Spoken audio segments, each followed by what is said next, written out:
Have you ever heard people debate whether or not God created the universe in 7 literal days? Some say God did, some say the days were longer periods of time.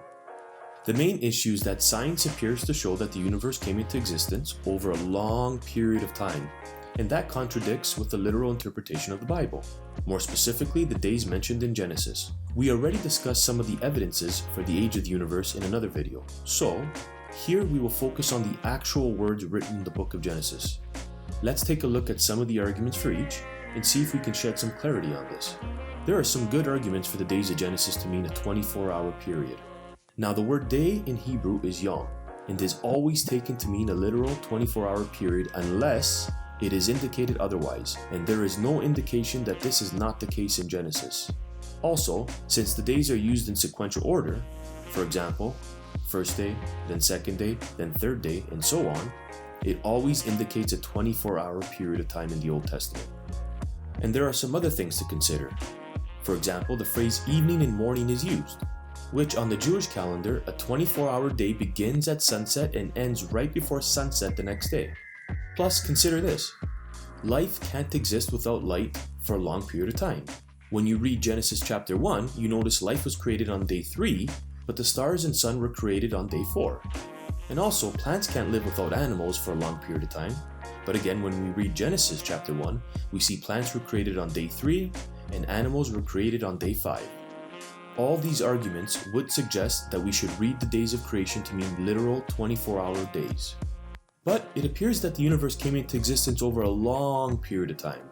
So, how do we resolve this? Well, before you're dogmatic about a literal interpretation of Genesis, consider some things first. In the Bible, day, or yom, has 4 different meanings.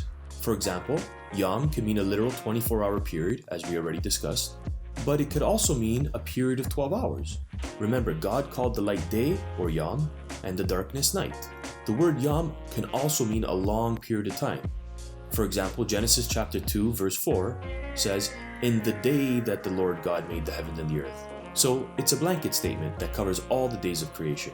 We use this type of language all the time today. We say stuff like, Tom Brady was a great quarterback in his day. Now everyone would know we weren't talking about a literal 24-hour period. It's meant to be taken as a period of time or over a period of time. And finally, the word day or yom, when referencing the 7th day of creation, hasn't even ended yet. It is still going on.